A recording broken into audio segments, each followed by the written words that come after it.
afternoon everyone, another video for our YouTube channel. If you are new to our YouTube channel, please don't forget to subscribe, click the notification bell, like our videos, and share. Yes, nasa kusina ako ngayon dahil isasama ko kayo para may turo ko sa inyo kung paano gumawa ng lumpia.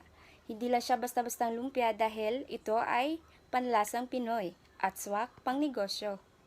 So, before you cook, you should wash your hands, wear your hairnets and apron, and clean your utensils that you're gonna use. That's all.